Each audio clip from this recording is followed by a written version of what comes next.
Felipe Neto, como enfrentar o ódio? Felipe, como é que você enfrentou o seu próprio ódio, já que você disse que você foi um agente, né, do próprio ódio? Né? Com certeza. Quando eu começo no YouTube, eu era um disseminador de ódio. Eu não era um agente contra o ódio. Então eu acho que justamente o livro, eu tenho essa possibilidade de falar melhor sobre o ódio porque eu agi tanto como autor quanto como vítima.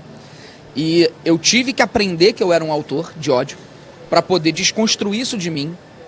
E o caminho para isso não tem outro. É terapia, autoconhecimento, pessoas do seu lado puxando sua orelha. E aí eu tive presença da minha família, presença dos meus amigos. De determinado momento falar, olha, cara, isso não é legal, né? Aí você está exagerando, aí você está passando do ponto.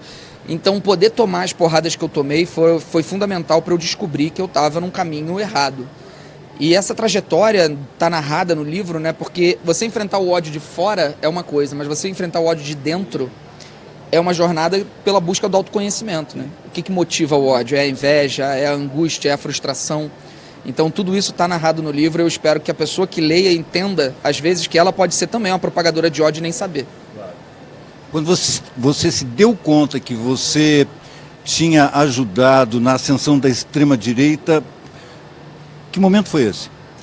Olha, 2013, eu estava lá nas manifestações, a gente acreditava que a gente estava lutando por um ideal comum, né, por um bem maior, e ali naquele momento eu comecei a sentir que eu estava confuso, porque eu via nas ruas as pessoas indo para as ruas se manifestar, e eu via gente de esquerda, mas eu via uma galera pedindo ditadura militar, né, pedindo intervenção AI-5, e eu comecei a falar, olha, essa não é a minha galera. Por mais que eu ainda fosse um agente mais odioso e ainda tivesse uma visão de extrema-direita sem saber, eu não me compactuava com aquela visão de ditadura. Com o passar do tempo, eu comecei a perceber que as coisas que eu falava, quando eu xingava o Lula, quando eu xingava a esquerda, quando eu xingava o progressismo, quem ecoava isso eram essas pessoas que queriam ditadura, que queriam intervenção militar. E ali eu começo a falar, cara, por que eu tô tendo eco nessas pessoas? Algo está errado em mim. E aí eu começo a buscar as respostas para as perguntas que eu ainda não tinha feito. Por que eu odeio a esquerda? Essa foi a primeira coisa que eu tentei entender. Por que eu odeio? O que é esquerda? Porque eu nem isso sabia. Eu odiava a esquerda sem saber o que era a esquerda. Quando eu passo por um processo de amadurecimento e conhecimento é que eu vou me dando conta. Não, eu estou totalmente errado. Em tudo que eu fiz até agora na minha visão política, eu estou completamente equivocado. E aí a gente tem dois caminhos possíveis. Admitir que a gente errou feio, pedir desculpa e lutar agora o resto da sua vida para consertar. E o outro caminho, que é o mais fácil, que a maioria prefere. Finge que você não percebeu que você está no caminho errado, só continua nele para o resto da vida.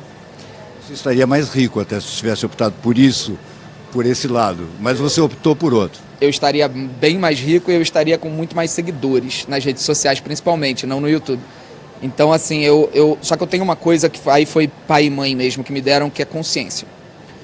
E eu tenho uma grande importância dentro de mim para a injustiça. E eu não consigo. Se eu percebo que eu cometi uma injustiça, eu preciso dedicar o dobro de empenho para corrigi-la. Isso é uma coisa que os meus seguidores acompanharam ao longo dos anos, eu dizendo sempre. Se você faz algo errado a alguém, faça o dobro para consertar. Não é só pedir desculpa. Se você só pede desculpa a alguém, tudo bem, beleza, ela pode te perdoar. Mas se você causou o mal, use o dobro do empenho para consertar. Então isso é um lema que eu tenho na vida e é o que eu venho fazendo desde que eu descobri que eu tinha disseminado aquele ódio de maneira equivocada. Eu acho que eu já passei do dobro já nesse enfrentamento, porque agora é uma missão de vida. Levar para as pessoas o entendimento de que o progressismo, a esquerda, não tem nada de satanista, não tem nada de destruidor da família, que isso tudo é uma grande mentira criada, né, para atender a uma agenda política. Então eu estou dedicado de corpo e alma para levar esse esclarecimento para as pessoas. Aqui no livro você conta aquele episódio sensacional que aconteceu em 2019, exatamente há 5 anos, da Bienal do Livro no Rio de Janeiro, quando o Crivella mandou recolher aquela HQ porque tinha um beijo gay, etc. e tal.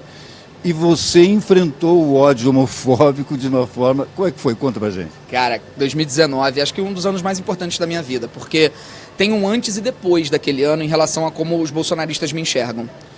Quando o Crivella anunciou que ia recolher, por conta de um beijo entre dois homens, aquilo para mim foi um ato criminoso, porque você taxar um beijo de dois homens como um ato sexual impróprio, para mim é homofobia.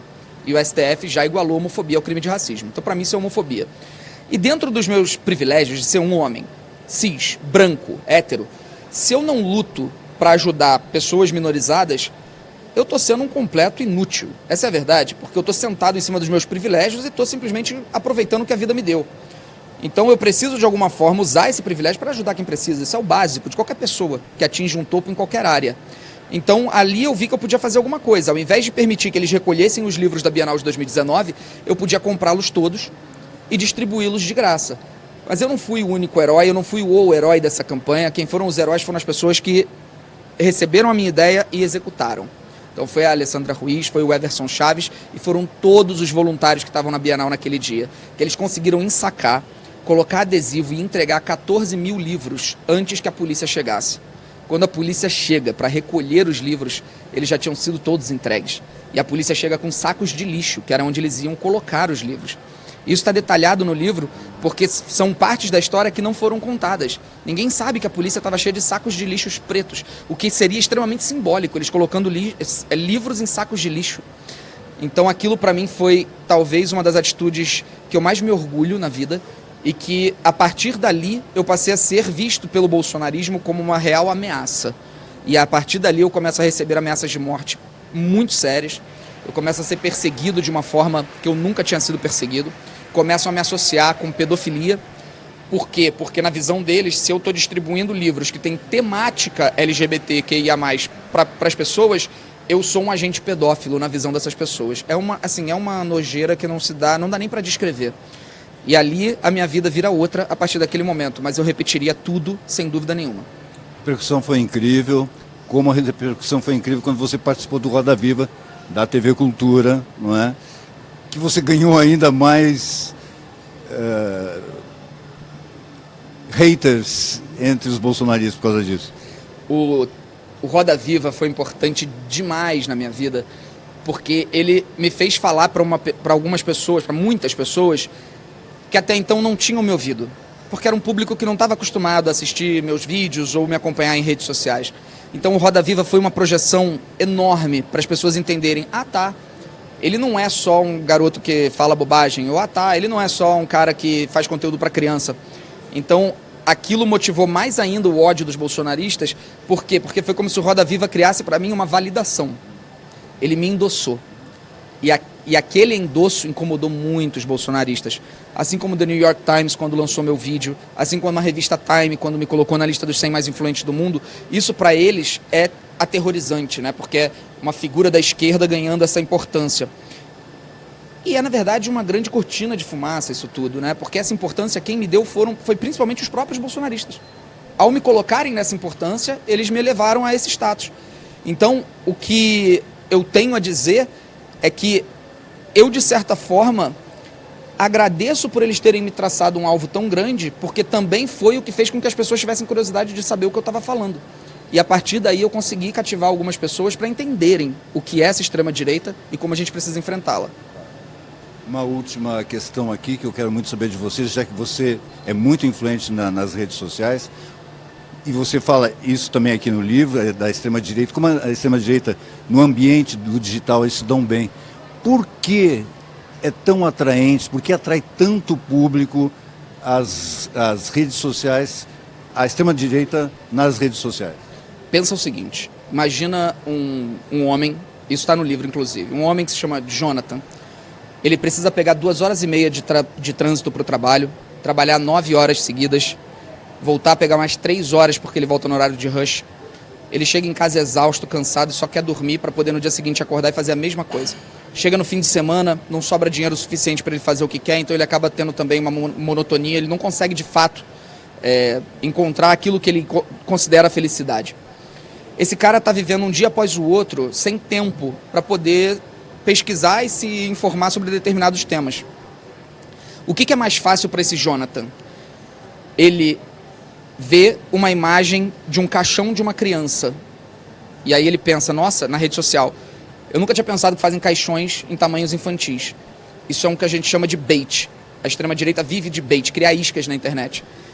Aquilo pega ele, ele vai ver e ele lê um texto dizendo: essa criança morreu após tomar a vacina da Covid. Ele não é ignorante nesse assunto por culpa dele. Ele não tem tempo para conseguir assistir a tudo, consumir, ler livros o suficiente. Então ele acredita naquilo porque é uma imagem fácil com um título fácil. Ele entra naquela página e ele descobre um mundo de pessoas que estão ali para acolhê-lo. Essas pessoas que participam desses grupos de extrema-direita são extremamente acolhedoras. Elas já entenderam que para poder formar os exércitos, elas precisam dar um senso de pertencimento. Você agora é um dos nossos, irmãos de batalha, como eles se definem muitas vezes. Para o Jonathan, vai ser muito mais cativante compor isso do que tentar entender qual é a origem do crime ou tentar entender o que é a vacina. Então a extrema-direita ela dá respostas fáceis para problemas difíceis. E com isso ela se torna cativante, porque ainda por cima ela te dá um ambiente onde você se sente acolhido. A esquerda não consegue fazer isso, porque a esquerda precisa lutar para mostrar para as pessoas a origem dos problemas. E isso é longo, isso demora, você tem que ler. Jonathan não tem tempo para isso. A esquerda precisa se reorientar para entender como, nesse novo mundo, a gente consegue falar menos e trazer mais gente. É um desafio gigantesco que a extrema-direita nada de braçada, porque ela traz respostas incompletas, porém curtas, para problemas que são muito maiores. Muito bem, Felipe Neto, como enfrentar o ódio, você está sabendo, ainda bem que você aprendeu e está ensinando para um monte de gente. Muito obrigado, hein? Obrigado, valeu.